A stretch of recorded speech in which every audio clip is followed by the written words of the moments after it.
Hey ho Pop gengs.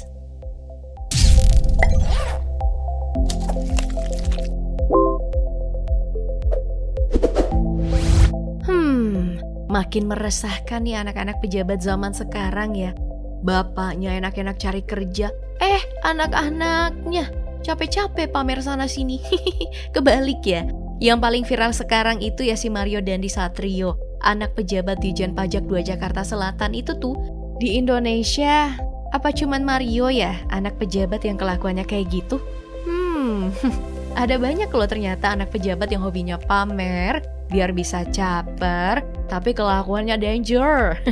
Oke, gimana kalau kita ulik-ulik mereka nih? Tapi yang gak mau aku lewatkan itu ya Mario Dandi Satrio. Soalnya aku tuh greget liatnya. Apalagi pas di kantor polisi. Masih bisa congkak ya dek, padahal udah pakai baju orange. Motif Mario kalau aku bilang nih gara-gara cinta segitiga. Dan karena gelap mata imbasnya korban ampe koma di rumah sakit, terus buntutnya nih jadi panjang. Pertama, ayah korban, Jonathan Latumahina, mualaf yang statusnya kader NU dan pengurus pusat GP Ansor melapor nih ke polisi. Terus, ayah Mario, Rafael Alun Trisambodo harus minta maaf secara terbuka. Tapi permintaan maaf itu tidak membuatnya lolos dari sanksi copot jabatan, yang akhirnya Rafael mundur sebagai ASN Direktorat Jenderal Pajak. Masalah selesai? No, semua justru terbongkar. Harta kekayaan Rafael yang seorang kepala bagian umum kantor wilayah dianggap tidak masuk akal dan harus diperiksa. Masalahnya, kekayaan Rafael dengan Menteri Keuangan Sri Mulyani itu beda tipis. Gaya hidup mewah Mario pun dihujat. Akun TikTok Mario yang diduga biasa dipakai pamer alias flexing, videonya dihapus. Terbaru ya, gaya hedon Ibu Mario juga disorot, tapi akun Ibu Mario di Instagram juga sering dipakai pamer pun ditutup. Fakta lain nih, Rubicon sama Harley juga katanya tidak tercantum di LHKPN. Rafael mengaku sih 2 kendaraan itu bukan punyanya. Lah, terus yang dipakai istrinya sama Mario punya siapa dong? Efek dominonya nih, Shane Lucas yang juga teman Mario ikut terseret dengan ditetapkan sebagai tersangka. Karena perannya itu ikut membantu dan mengompori Mario dalam kasus ini. Muncullah juga fakta lain. Ada perempuan lain inisial APA yang diduga jadi kompor dan memicu penganiayaan. Oke, kita tunggu perkembangan kasusnya ya. Yang pasti, pelajaran mahal untuk anak pejabat dari kasus Mario. Masih ada yang mau jadi sojagoan. Masih ada ternyata. Seorang anak anggota DPRD mukul seorang tukang parkir. Kejadiannya itu juga baru-baru kok di Sulawesi Selatan.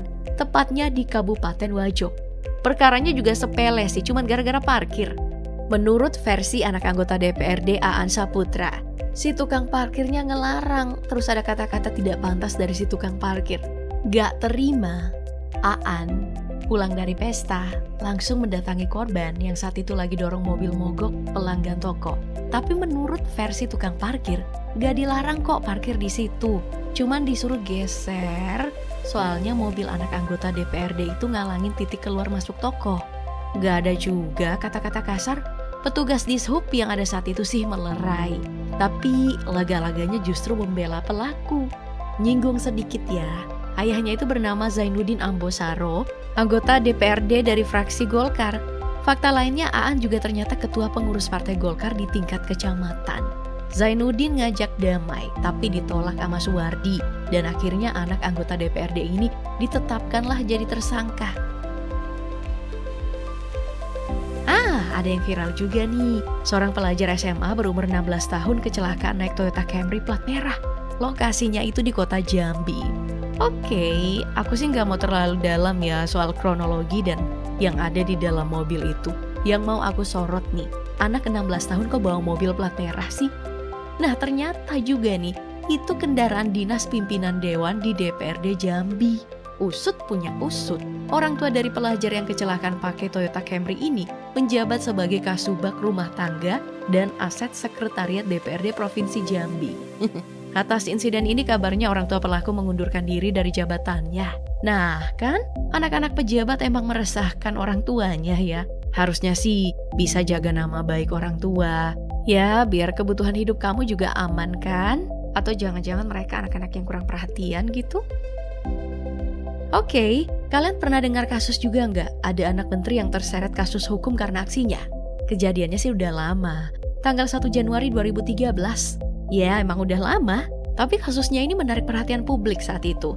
Anak menteri yang aku maksud adalah Rashid Amrullah Rajasa, putra bungsu Hatta Rajasa, yang di tahun itu menjabat sebagai Menteri Koordinator Perekonomian. Rashid divonis bersalah dalam kasus kecelakaan yang menyebabkan 2 orang tewas. Sekarang begini, fokus aku bukan ke peristiwa kecelakaannya. Ada banyak fakta menarik. Fakta pertama, Rashid itu saat itu ya masih berumur 22 tahun dan berstatus pelajar. Tapi udah punya mobil BMW seharga 1 miliar rupiah lebih. Harus banget ya pakai mobil mewah. Fakta kedua, sebelum kecelakaan, Rashid ini sedang merayakan pergantian tahun sampai dini hari. Fakta ketiga, mobil yang dipakai Rashid saat itu ya, menurut berita tidak masuk dalam LHKPN Hatta. Ya, meski saat itu status BMW mewahnya udah diklarifikasi. Tapi yang menurut aku paling rancuh sih ya, karena ternyata Rashid divonis bersalah tapi nggak ditahan. Alasan kejaksaan kasusnya murni kecelakaan dan tidak ada unsur kesengajaan. Dalam berita Kompas ada 27 saksi yang dihadirkan, tapi hanya 17 orang yang hadir. Dari semua saksi, tidak satupun yang bisa membuktikan kalau penyebab kecelakaan karena benturan dari BMW yang dibawa Rashid. Nah, muncul dugaan kalau kasus ini diintervensi. Masih di tahun yang sama dan penanganan kasusnya juga hampir-hampir mirip. Saat itu polisi menetapkan Anggara Putra Trisula 21 tahun sebagai tersangka kasus tabrak lari di salah satu sekolah di Sidoarjo yang korbannya itu berjumlah 10 orang. Polres Sidoarjo lalu menetapkan Anggara sebagai tersangka karena terbukti lalai dan menyebabkan luka berat. Ia juga diganjar pasal 351 KUHP tentang penganiayaan dengan ancaman hukuman penjara maksimal 5 tahun. Yang jadi masalah, sampai kasusnya sudah P21 atau hasil penyidiknya udah lengkap, melansir Tempo.com, Anggara tidak kunjung ditahan. Nah, apa yang menarik dari kasus ini? Karena ternyata Anggara adalah putra dari seorang purnawirawan polisi berpangkat Brigadir Jenderal bernama Toto Sudarto. Ada juga yang pernah ramai di tahun 2021, seorang perempuan ngaku anak Jenderal Bintang 3 terus maki-maki ibu dari Arteria Dahlan, seorang anggota DPR. Kasus ini sempat viral loh, karena saat di bandara, perempuan yang bernama Anggiat Pasaribu dijemput dengan mobil dinas. Tapi faktanya, perempuan itu bukan anak Jenderal Bintang 3. Sudah diklarifikasi juga kalau statusnya naik mobil dinas cuma numpang. Anggiat memang istri seorang perwira, tapi pangkatnya itu letnan. Sosok Brigjen yang ada dalam video juga ternyata cuma saudara sepupu.